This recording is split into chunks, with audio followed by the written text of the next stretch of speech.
Y'all, the Grammy-winning gospel singer and pastor known for preaching against homosexuality is now being sued for sexual abuse by his former male personal assistant. When news began spreading that Pastor Donnie McClurkin had allegedly collapsed in court after hearing his sentence, few people knew what to believe. The dramatic claims quickly caused intense debate, leaving supporters and critics searching for the truth behind the headlines. As the legal controversy unfolded, shocking allegations, emotional testimony, and unanswered questions placed one of gospel music's most recognizable figures under an unprecedented spotlight. But did these events really happen as many claimed, or is there far more to the story than people realize? This is the story.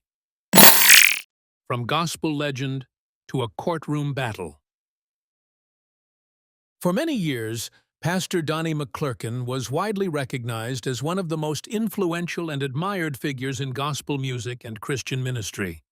His inspiring life story, award-winning music, heartfelt preaching, and unwavering message of faith, healing, and redemption touched the lives of millions across the world. Through songs that encouraged hope and sermons that spoke to people during their darkest moments, he earned the trust, respect, and admiration of countless believers. To many, McClurkin was far more than a celebrated gospel artist. He was a spiritual leader whose personal testimony convinced others that no struggle was beyond God's power to transform. But the image that had taken decades to build was suddenly thrown into uncertainty when serious legal allegations placed him at the center of a highly publicized courtroom battle. Almost overnight, the conversations surrounding his ministry shifted from music, faith, and inspiration to accusations, legal arguments, and growing public scrutiny. Supporters prayed for his vindication, while critics questioned whether the respected pastor could overcome the controversy surrounding his name. As news of the case spread, it sparked emotional debates across churches, social media, and the wider Christian community, leaving many people wondering what the future might hold for one of gospel music's most recognizable voices. As the courtroom prepared for another important stage in the legal battle, the tension became almost impossible to ignore. Lawyers carefully reviewed their files, reporters waited to capture every new development, and supporters, critics, and curious spectators watched in complete silence. Every passing second seemed to make the atmosphere even more intense as uncertainty filled the room. All eyes remained fixed on Pastor Donnie McClurkin, whose composed expression revealed little about what he was thinking. With emotions running high, everyone waited anxiously to see what would happen next in one of the most closely followed legal disputes surrounding the pastor. For many watching, the outcome carried enormous significance, not only for his personal future, but also for the ministry and legacy he had spent years establishing. Whatever happened next, it was clear that the case had already become one of the most closely followed and emotionally charged chapters of his public life. Pastor Donnie McClurkin, who is widely recognized and respected, is now facing a legal battle in court. But what led him to the courtroom? Who accused him of misconduct? And what kind of relationship existed between the two men? Now, let's uncover the allegations and the claims that their relationship crossed serious boundaries. A young man searching for faith. According to the lawsuit, the relationship between Giuseppe Corletto and Pastor Donnie McClurkin began in 2003 under circumstances that appeared to be rooted in faith, trust, and a shared search for healing. Corletto says he first sought out the well-known gospel singer after reading McClurkin's deeply personal autobiography, in which the pastor openly discussed painful experiences from his childhood and his own spiritual journey. Feeling that their life stories had striking similarities, Corletto believed McClurkin could offer the guidance, encouragement, and spiritual direction he had been desperately searching for as he struggled to reconcile his faith with his sexuality. According to the lawsuit, After meeting at Pastor Donnie McClurkin's church in Long Island, New York, Giuseppe Corletto quickly formed what he believed was a meaningful mentor and student relationship with the well-known gospel singer. Inspired by McClurkin's powerful testimony and journey of faith, Corletto says he saw him as someone who truly understood his struggles and could guide him toward healing. As their relationship grew stronger, Corletto eventually became part of McClurkin's inner circle and later served as his personal assistant. Working closely alongside the pastor allowed him to attend ministry events, church services, and business trips, further deepening the trust and spiritual connection he believed they shared. However, the lawsuit alleges that the relationship gradually changed in ways Corletto never expected. According to the complaint, private counseling sessions that were presented as opportunities for prayer, healing, and spiritual support slowly became the setting for conduct that he says crossed personal boundaries. Corletto alleges that what began as mentorship eventually developed into years of inappropriate behavior that left him emotionally overwhelmed and deeply conflicted. Because McClurkin was both his spiritual mentor and employer, the lawsuit claims Corletto found it increasingly difficult to question what was happening or remove himself from the relationship. Corletto further alleges that he became trapped between his desire to remain faithful to his religious beliefs and his growing confusion about the actions of the man he trusted most. According to the lawsuit, that emotional struggle made it difficult for him to speak out or walk away, leaving him feeling isolated, dependent, and uncertain about where his faith ended and his loyalty to his mentor began. Giuseppe Corletto accused Pastor Donnie McClurkin of misconduct that he claims was unworthy of a minister. But how long did the alleged misconduct continue? Why did he remain with the pastor despite claiming to have experienced it? And how did Pastor McClurkin respond to the allegations? Let's uncover the surprising details. Claims of years of alleged spiritual manipulation. As the lawsuit moved forward, the allegations presented by Giuseppe Corletto became increasingly serious, drawing widespread public attention and placing Pastor Donnie McClurkin's ministry under an intense spotlight. According to the complaint, the conduct Corletto describes did not remain confined to private counseling sessions. Instead, he alleges that the behavior continued over several years and extended into many areas of his life, including church activities, ministry events, business engagements, and work-related trips where he traveled alongside McClurkin as part of his duties as a personal assistant. Corletto claims that what made the situation especially difficult was not only the nature of the alleged conduct, but also the emotional and spiritual influence McClurkin held over him. According to the lawsuit, whenever he considered leaving or distancing himself from the relationship, he was encouraged to stay through conversations centered on faith, healing, and God's purpose for his life. Corletto alleges that he was repeatedly reminded that his spiritual growth, personal calling, and even his hope for healing were closely tied to remaining under McClurkin's guidance. Over time, he says those messages left him feeling emotionally conflicted and increasingly unable to separate his religious beliefs from his loyalty to the man he viewed as both mentor and employer. The complaint further alleges that repeated attempts to walk away were met with pressure to remain committed, making it harder for Corletto to trust his own judgment. As the years passed, he claims his personal identity, career responsibilities, and spiritual journey became so deeply intertwined that leaving felt almost impossible. According to the lawsuit, this growing dependence created an emotional struggle that affected nearly every part of his life. As these allegations became public, they quickly emerged as some of the most closely examined aspects of the legal case. The claims sparked conversations far beyond the courtroom, prompting debate among supporters, critics, and members of the wider Christian community. While McClurkin has firmly denied every allegation through his attorney, the lawsuit has nevertheless placed his ministry, leadership, and public reputation under scrutiny. Unlike anything he had experienced during his decades in gospel music and Christian ministry, ensuring that the legal battle would remain a subject of intense public interest. Pastor Donnie McClurkin denied every allegation made against him by his former mentee. But what evidence did Giuseppe Corletto present to support his claims? How convincing is that evidence? And could it play a significant role in the lawsuit?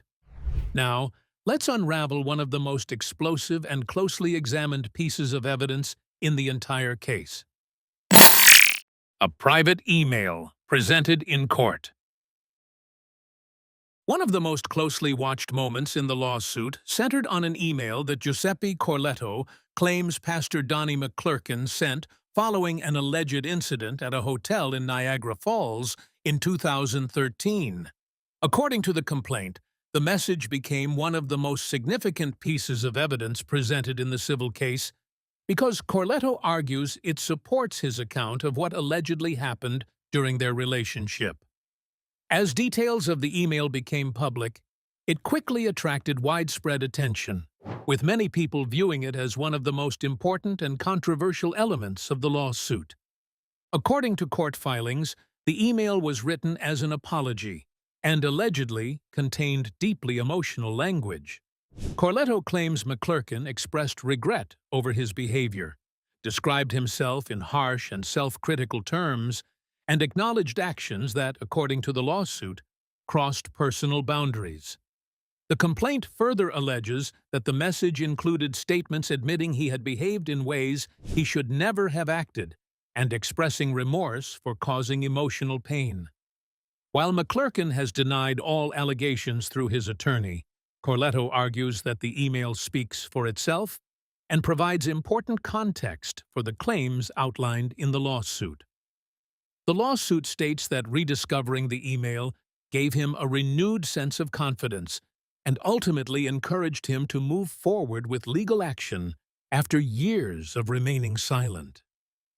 As the lawsuit continued, the alleged email became one of the most intensely discussed aspects of the entire case. Legal observers, supporters, critics, and members of the public closely followed every development, wondering what weight the document might carry as the proceedings moved forward. Whether the message will influence the outcome of the civil case remains a matter for the legal process, but there is little doubt that it has become one of the central issues around which much of the public discussion now revolves.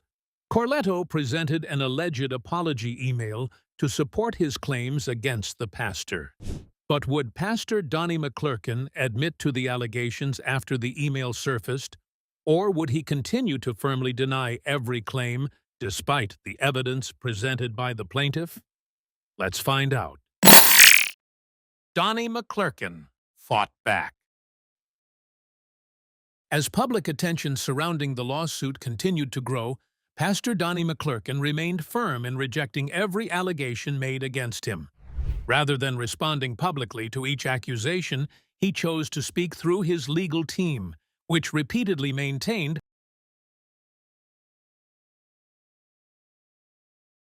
his legal representatives also argued that the lawsuit presented a deeply misleading account of their relationship and failed to reflect what they described as the facts. McClurkin's attorney said he would vigorously defend himself and challenge every allegation in court. Because the case is now before the court, McClurkin will make no further public statements. His legal team said the facts and evidence would be presented through the legal process. As the case gained more media attention, public reactions became deeply divided. Many longtime supporters continued standing behind the Grammy-winning gospel singer and pastor, believing he deserved the chance to defend himself before conclusions were made. Others closely followed each court filing, wondering if new evidence or testimony would emerge. Across churches, social media, and news outlets, discussions intensified over the allegations and what the legal process might ultimately reveal. With emotions running high on both sides, the courtroom became the central stage where the dispute would be examined through the legal system rather than public opinion alone. Corletto sought to prove the allegations contained in his lawsuit, while McClurkin remained steadfast in denying every claim and insisting that the accusations were false. As both sides prepared for the next phase of the proceedings, it became increasingly clear that the outcome of the civil case could carry significant consequences, not only for the individuals directly involved, but also for McClurkin's public reputation, ministry, and legacy that had been built over decades.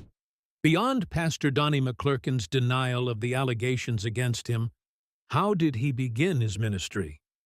What first drew the young man to the pastor?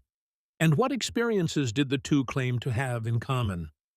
Let's uncover the details. The pastor's own painful past.